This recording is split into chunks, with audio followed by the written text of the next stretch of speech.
Welcome back to the Talking Ketamine podcast. This is episode 50, The Nanoscopic World. Can you believe we made it to 50? Today, we are celebrating by zooming in, way in. We're leaving the world of brain regions and circuits and going down to the molecule.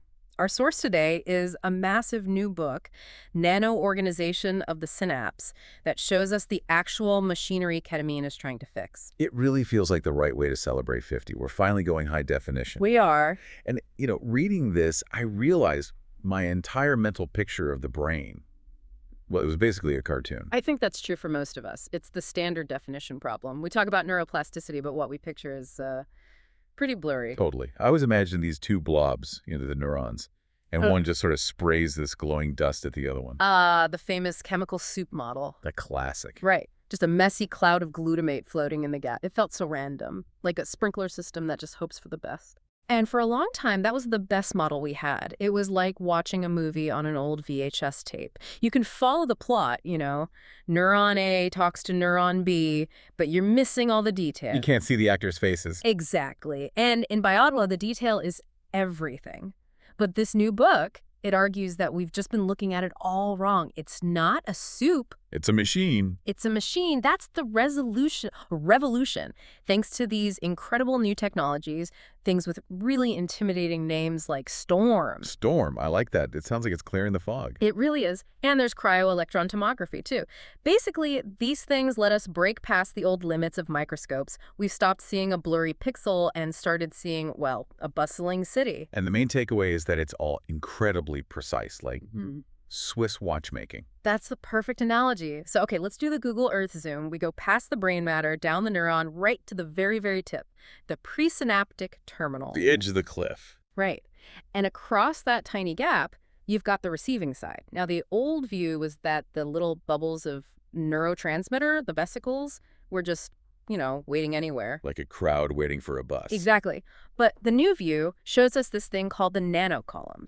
And just that word column implies structure, architecture. It changes everything. It turns out the brain builds these specific launch pads. The source material talks a lot about proteins like RIM and Monk13. Monk13 seems like a real celebrity in this book. Oh, it's the docking master. It's critical. It grabs that vesicle and holds it right at the edge, primed and ready to go. It's the trigger mechanism. And here's the magic part, right? These launch pads aren't just placed randomly. Not at all. They are perfectly aligned with the receptors on the other side, down to the nanometer. Trans-synaptic alignment, that's the term they use. It is. So on the receiving side, you have this dense web of protein, PSD95, that holds the AMPA and NMDA receptors in a tight little bunch. And that bunch is sitting directly across from the Monk13 launch pad. Perfectly. So it's not a sprinkler system. It's a sniper shot. Precisely. The brain creates a dedicated slot for the signal. When the neuron fires, the glutamate shoots across and hits the target instantly.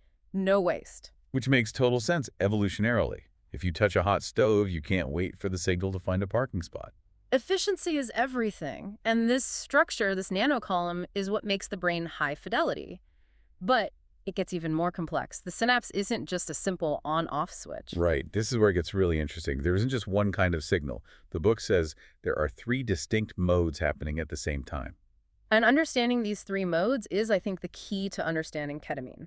So mode number 1 is the one we just described, synchronous release. With the fast lane. The fast lane. An electrical signal arrives, calcium floods in, and boom, the vesicle launches. This uses a sensor called synaptotagmin 1. It's built for speed. This is for catching a ball or having a conversation like this one. Exactly. Then you have mode 2, asynchronous release. The stutter. That's a good way to put it. The main signal fires, but then there's this little delayed burst for a few milliseconds afterward. It uses a different sensor, synaptotagmin 7. So it's like the difference between a single drum beat and a short drum roll. It extends the sound. That's a great analogy. It adds texture to the signal. But the third mode. Now, the third mode is the one we really need to focus on today. Spontaneous release. The ghost in the machine. And for the longest time, science just thought this was Exactly. noise. Right. An error. A vesicle just slips out by accident. That was the dogma. They called them minis, just background static you ignore to hear the music. But this new research says something completely different. It's not a bug, it's a feature. It's a maintenance signal. And it turns out this spontaneous release has its own dedicated machinery, and it targets a very specific set of receptors. And let me guess, The NMDA receptors. Bullseye. This is the ketamine key. We all know ketamine blocks NMDA receptors, but it's always been a bit of a paradox, right? Yeah, NMDA receptors are for learning and memory. Why would blocking them help with depression? It feels like you should be turning the lights up, not down. It seems totally counterintuitive, unless you're not blocking the main signal. What if you're blocking that background hum to force a reset? Yeah. The theory laid out here is that in depression or chronic stress, these beautiful nanocolumns we talked about, they get messy. The alignment starts to break down. The whole architecture degrades, the launch pads drift, the receivers float away, the geometry fails, so the timing fails.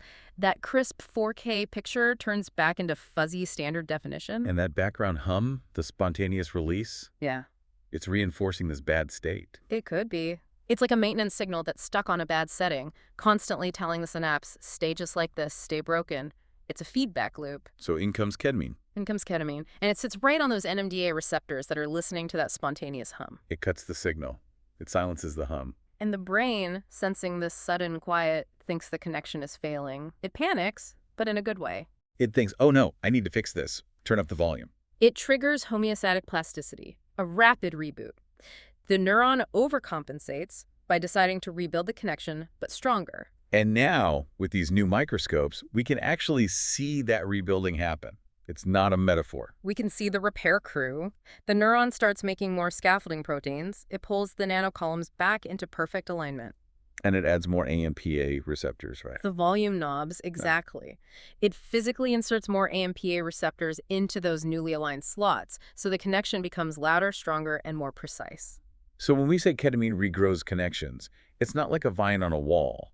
It's more like a construction crew realigning steel beams and upgrading the wiring. A hardware upgrade. Yeah. And that's why it works in hours, not weeks. It triggers the physical machinery to rebuild the architecture. That's amazing. Yeah. But there's one more layer to this that just blew my mind. The whole idea of liquid physics. Ah, phase separation. Yes. This is where it gets really wild because it seems to contradict everything we just said about rigid structures. Yeah, we've been using words like scaffolding, beams, anchors, all very solid. Like concrete. But if your brain was made of concrete, you could never learn anything. You'd be a statue. So the big question has always been, how can the brain be stable enough to hold a memory for 50 years, but flexible enough to change in 5 seconds? Stability versus plasticity.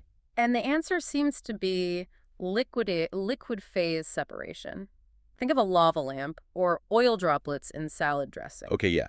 They stick together, but they're still liquid. They can merge and split. That's exactly what these protein clusters are. The PSD95, the MUNC13, they form what are called condensates. They're like little droplets of machinery floating in the cell's fluid. Wait, so the launch pad isn't a solid platform, it's a floating drop of oil. A highly organized drop of oil, and this allows the synapse to dance. The receptors aren't locked in place. They can actually wiggle and flow inside that droplet. So that's the plasticity. If you need to strengthen a connection, you just make the droplet bigger and catch more receptors. You got it. It's dynamic stability.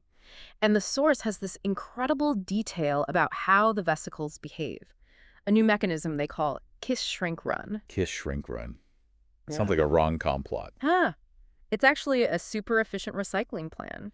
The old view is that the vesicle would just flatten completely into the membrane, a total collapse. But if the launch pad is this delicate liquid droplet, that would just destroy it every time. It would smear the oil everywhere. You'd have to rebuild the whole thing after every single signal. It would be impossible. They kiss the membrane, they open a tiny pore just long enough to let the glutamate out, then they instantly shrink and run back to get refilled. So they don't flatten, they just pop open for a second and then pull back. All in milliseconds. This keeps the nanocolumn's shape intact. It preserves the liquid droplet. It lets the brain fire at incredible speeds without the machinery falling apart. Wow. And all of this is happening right now in our heads billions of times a second. These little droplets dancing, the vesicles kissing and running. And this all comes back to mental health. Chronic stress seems to disrupt this dance. The droplets might become too rigid, like a gel, or too dispersed, like a gas. So the alignment is lost. The machine starts to grind to a halt. And a treatment like ketamine is ultimately about restoring the rhythm, getting the choreography back on track. We're so far beyond the old chemical imbalance idea now. It's not about just needing more serotonin in the soup. That's the VHS view. The 4K view is about structural realignment. It's about tuning the engine. And now, finally, we can actually see the blueprint for that engine. We're moving from alchemy to engineering. It's amazing to think that the difference between depression and health might come down to a few nanometers of alignment. That's the reality. The biology is precise, so the treatment needs to be precise. We are finally seeing the engine we've been trying to tune all these years. And that is a beautiful place to wrap up our 50th episode. Thanks for listening to the Talking Ketamine podcast. We'll catch you on the next one.